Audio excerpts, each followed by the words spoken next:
Welcome to our channel, Behind My Story. Please like, share, and subscribe. Friendship is not a word that is easily described.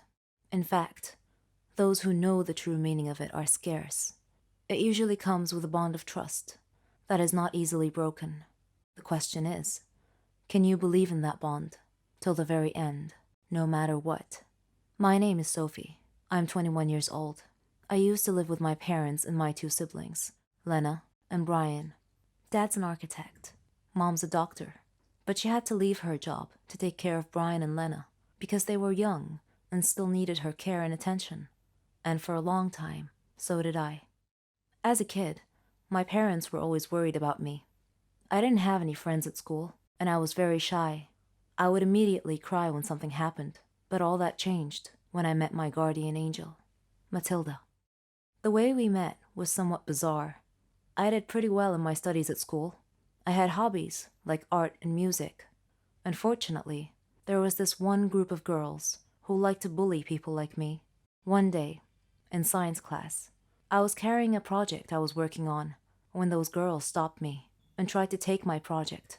Just when I was about to cry and let them steal it from me, a girl appeared and told them to leave me alone, or else they would have to deal with her.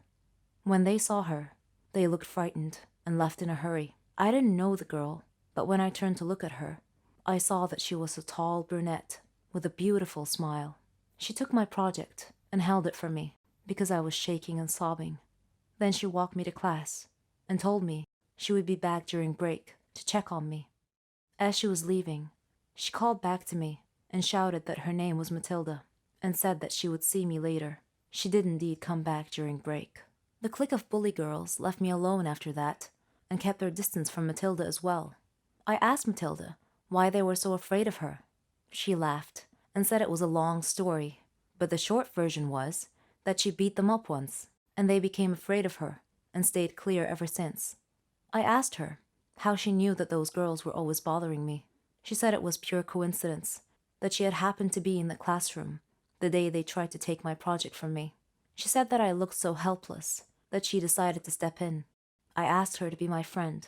She teared up a little and said, "Of course," and from that day forward, we became the best of friends. I was cheerful every day now, and we grew closer and closer together. The happiest days of my life. Her story was unusual. Her dad was a boxer. Her parents split up because her mom couldn't stand the thought of him risking his life boxing every day, so she left. Her dad did his best to look after Maddie and her two little sisters. Then, one day, he was killed by thieves who robbed him as he was coming home from work, leaving Maddie to raise her siblings alone. This heavy responsibility matured her and toughened her character. She taught me to be bold, to love adventures. I feared nothing with her there. I dealt with situations decisively, without hesitation.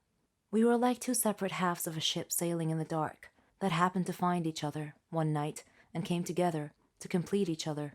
This was how I met Maddie, and our friendship grew stronger year after year. Maddie and her sisters were like my own sisters. We were all one big happy family, until something happened that disturbed the fabric of our universe. I enrolled in the College of Engineering, while she enrolled in a different college. The first year of college was difficult for me, because I missed Maddie so much. But then I tried really hard and focused on my studies. In my third year, I met Matthew, a player on the college basketball team. During that time, I was working for the college newspaper, and I was assigned to interview him. He was smart, handsome, and had an inspiring story.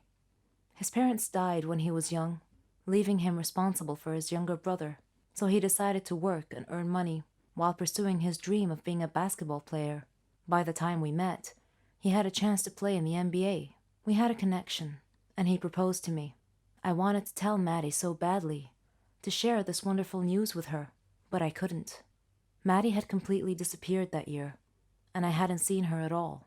I didn't know where she was or how to reach her. Then, one day, I got a call from her. Her voice sounded distressed, maybe because her responsibilities were such a burden on her. Either way, I was glad she called. She seemed sad, and I asked her what I could do to help.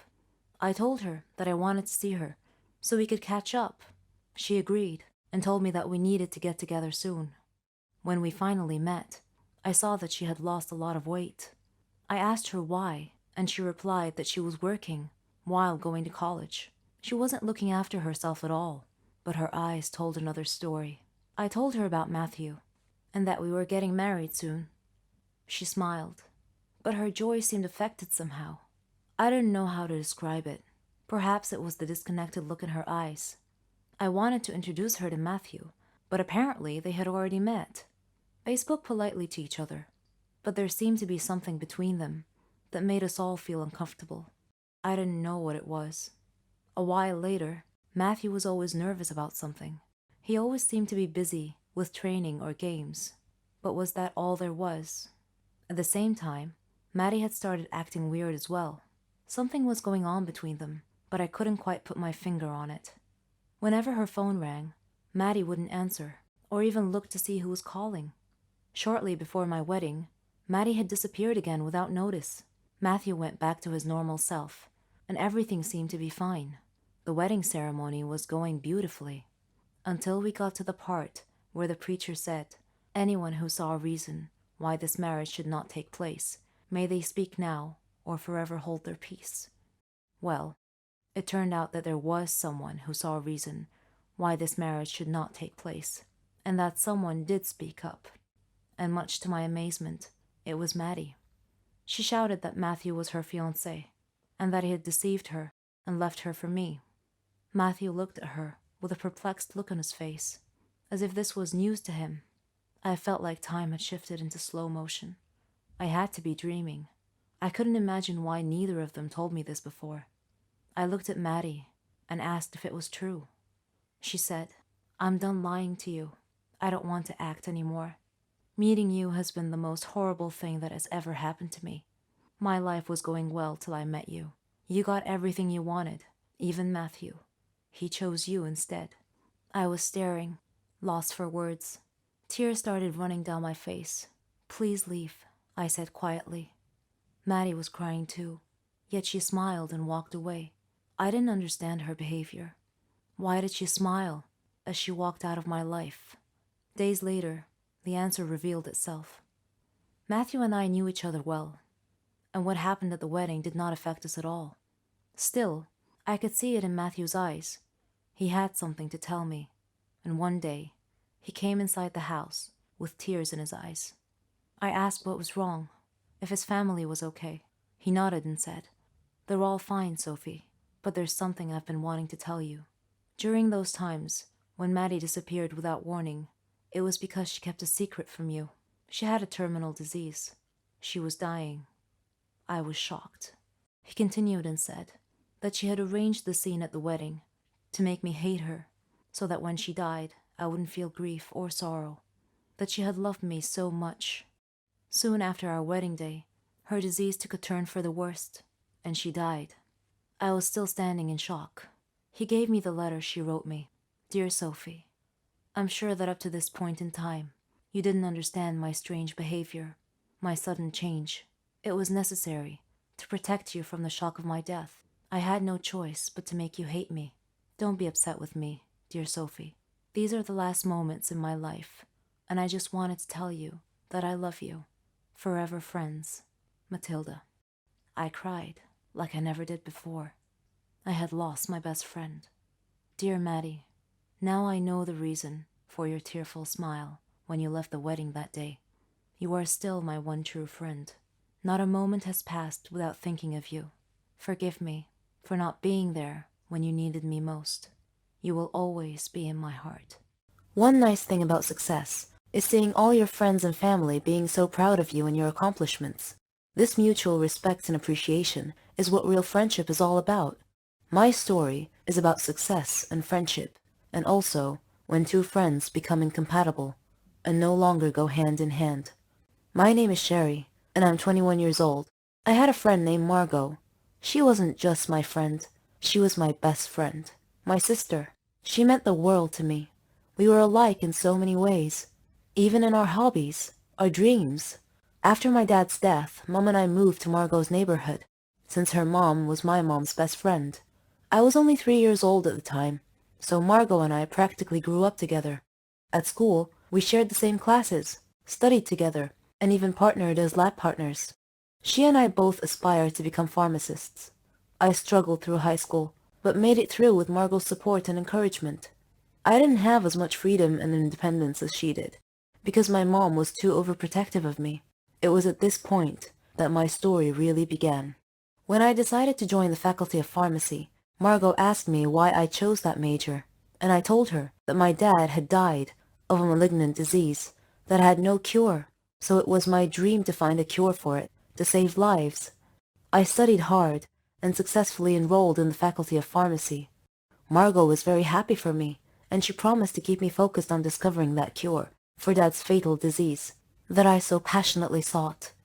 I asked her to stay by my side the whole time, and she was happy to do so. The Faculty of Pharmacy was located abroad, so outside my country. I would be independent, free of Mom's smothering control. Frankly, I looked forward to it. Margot and I found a place to stay near the faculty, at a youth hostel with a group of girls from different countries. Unlike me, Margot was able to easily make friends with them. Our studies weren't easy at first, but we worked hard and muddled through. I was so excited to delve into my research and learn as much as I could. I queried instructors and doctors constantly to expand my knowledge. This was my beginning, and Margot stood by me the whole time. Eventually, we graduated from the faculty and launched our careers.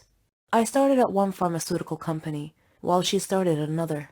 We were now competitors of a sort. In preparation for my private research, I rented a flat near my company. Margot did the same near hers. She was always asking me how my research was going. She knew I was trying to develop an antibiotic to cure Dad's deadly disease. It wasn't easy, though, because the body's immune system attacked the antibiotic and destroyed it before it could destroy the diseased cells. I had to discover a neutral substance that the immune system wouldn't attack, so that the drug could penetrate into the body far enough to find and destroy the diseased cells via chemical interactions. My first research paper was rejected, but I kept trying, and with each attempt, I would discover something new. During that time, Margot was also busy with her work. One day, she called me. She was crying because she had been fired from her work. They accused her of stealing an important research. I told her that she was so proficient in her work that she should not be sad, but rather should try and get a job at my company. I told her that I would recommend her to my manager. She hugged me and thanked me a lot, and said, "You really are the best friend ever, Sherry." The next day, I told my manager about Margot, and said that she was looking for a job and was waiting outside. He interviewed her and gave her a job. I was so happy now. She and I were working at the same company. Margot continued asking me about my research, and I gave her occasional updates. I was hesitant to tell her too much, but then again, she was my best friend after all, so I invited her to my home to tell her about my research. Margot wasn't as happy as I thought she would be to hear about my progress, but I figured that was because of her recent firing. My personal research took all my time. It was even more important than my work. One day, when I reported to work, my manager told me that they didn't need me anymore, that I was being let go, fired. I was shocked and asked why. He said that I was spending too much time at home doing my private research and too little time at work. He told me he had had several letters delivered to my home, instructing me to come back to work, and that I hadn't answered him, and that I had failed to come back to work. He told me that my roommate, Margot, had received the letters on my behalf, and had promised to deliver them to me. I was shocked. I told him that she never said anything. Returning home, I confronted Margot and asked why she didn't deliver my boss's letters to me. She acted so apologetic and said that she had received the letters, but she had been so busy that she put them aside and forgotten about them. I forgave her, but I felt that she wasn't being completely honest with me. I brushed it off and told her that being fired would simply free up my time so I could spend more time on my private research. Days later, Margot called me and asked me to come celebrate with her. When I asked her what the occasion was, she said that she had gotten a promotion and taken my place at work, my former job. I was happy for her, but at the same time, I felt that there was something wrong with these circumstances, and that feeling seemed to be growing. Time passed, and my experiments finally met with success. I had succeeded in finding the drug that could destroy the diseased cells. I was over the moon. Dad would have been so proud of me. I called Margot and told her about my discovery, and she said, "Oh, Sherry, you did it! You discovered the cure!" I told her that I planned to present my research to another pharmaceutical company soon, one that was better than my previous one, the one that had fired me. She acted happy for me, but had a strange look on her face. Then I felt sleepy, and I said good night. She said she would be staying up for a while, so I just went to sleep. When I woke up the next morning, I found my research area in shambles, and my research data was missing. I woke Margot up and told her that someone had stolen my research last night. She said that's not possible. Who else knew about your research besides you and me? And I said, maybe it was my former manager. Maybe he had somehow guessed that I had made a breakthrough. I don't know. I called the police and reported the break-in and theft of my research data, but they couldn't find any evidence as to who the culprit might be. I returned to my home country disappointed and dejected. I got another job at a company near my house. Many months had passed. I wasn't in touch with Margot anymore. We kinda lost contact somewhere along the way. Then, one day, Mom was watching TV when she suddenly saw a program that was going to discuss a new drug that would treat and cure Dad's malignant disease. They were going to interview the discoverer of the miracle cure. I sat down enthralled. I had to watch it. When the interviewer introduced the guest speaker, it was Margot. I couldn't believe my eyes. It was her. She stole my research. My so-called best friend betrayed me, and I had treated her like a sister. It cut me deep. I took legal actions against her and got my research back and received credit for finding the cure, so that was all okay. But the one thing that could never be fixed, for which there was no cure, was the former relationship between us. She had stabbed me in the back and destroyed my faith in humanity, and I don't think I could ever find a cure for that.